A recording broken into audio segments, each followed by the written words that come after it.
ನಮಸ್ಕರಿಸುತ್ತಾ, ನನ್ನ ಹೆಸರು ಸುನಿಧಿ. ನಾನು 5ನೇ ತರಗತಿಯಲ್ಲಿ ಓದುತ್ತಿದ್ದೇನೆ. ಇವತ್ತು ನಾನು ಏಕಚಕ್ರಪುರದಲ್ಲಿ ಪಾಂಡವರು ಎಂಬ ಕಥೆಯನ್ನು ಹೇಳುತ್ತೇನೆ, ಕೇಳಿ. ಅಜ್ಞಾತವಾಸದಲ್ಲಿ ಪಂಚಪಾಂಡವರು ಅವರ ತಾಯಿ ಕುಂತಿಯೊಡನೆ ಏಕಚಕ್ರಪುರವೆಂಬ ನಗರದಲ್ಲಿ ಒಬ್ಬ ಬಡ ಬ್ರಾಹ್ಮಣನ ಮನೆಯಲ್ಲಿ ವಾಸಿಸುತ್ತಿದ್ದರು.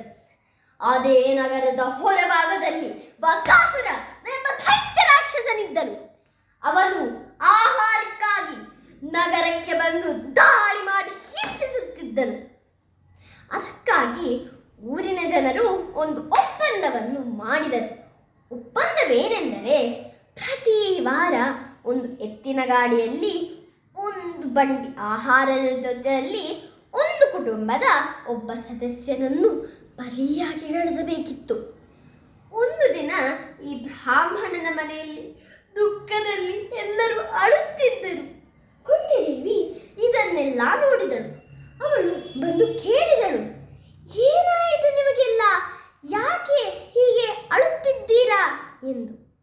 ಆಗ ಬ್ರಾಹ್ಮಣನ ಪತ್ನಿ ಒಪ್ಪಂದದ ಬಗ್ಗೆ ಮತ್ತು ಈ ಸಲ ನಮ್ಮ ಸರದಿ ಎಂದು ಅಳುತ್ತಾ ಹೇಳಿದಳು. ಆಗ ಕುಂತಿದೇವಿ, ನೀವೇನು ಯೋಚಿಸಬೇಡಿ, ನನಗೆ 5 ಬಲಿಷ್ಠವಾದ ಮಕ್ಕಳಿದ್ದಾರೆ, ನಾನವರಲ್ಲಿ ಒಬ್ಬರನ್ನು ಕಳಿಸುತ್ತೇನೆ ಎಂದು ಹೇಳಿದಳು. ಅವಳು ಬಂದು ಪಾಂಡವರಿಗೆ ಇದನ್ನೆಲ್ಲ ತಿಳಿಸಿದಳು. ಆಗ ಭೀಮನಗುತ್ತಾ ಎದ್ದು, ಅಮ್ಮೋ, ನೀನೇನು ಯೋಚಿಸಬೇಡ, ನಾನೇ ಹೋಗುತ್ತೇನೆ ಎಂದು ಹೇಳಿದನು. ಮರುದಿನ ಎತ್ತಿನ ಗಾಡಿಯಲ್ಲಿ ಬಂಡಿಯ ಆಹಾರದ ಜೊತೆಯಲ್ಲಿ ಭೀಮನ್ ಹೊರಟನು. ಮಧ್ಯದಾರಿಯಲ್ಲಿ ಭೀಮನಿಗೆ ಆಹಾರದ ಸುವಾಸನೆ ಬರುತ್ತಿತ್ತು. ಎತ್ತಿನ ಗಾಡಿ ಮುಂದೆ ಹೋದಾಗೆ ಒಂದೊಂದೇ ಪಾತ್ರ ಖಾಲಿ. ಬಕಾಸುರನು ಇದನ್ನೆಲ್ಲ ದೂರದಿಂದ ನೋಡುತ್ತಿದ್ದನು. ಅವನು ಭೀಮನ ಹತ್ತಿರ ಓಡೋಡಿ ಬಂದು ಯುದ್ಧವನ್ನೇ ಶುರು ಮಾಡಿದನು. ಭೀಮ ಬಕಾಸುರನನ್ನು ಸೋಲಿಸಿ ಕೊಂದೇ ಬಿಟ್ಟನು. ಇದನ್ನು ನೋಡಿ ಊರಿನ ಜನರು ಸಂತೋಷಗೊಂಡರು.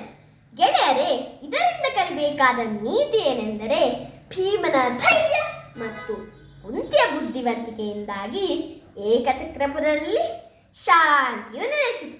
ಅದಕ್ಕಾಗಿ ನಾವು ಯಾವಾಗಲೂ ಕೆಲಸವನ್ನು ಮಾಡುವಾಗ ಧೈರ್ಯ ಮತ್ತು ಬುದ್ಧಿವಂತಿಕೆಯಿಂದ ಮಾಡಬೇಕು.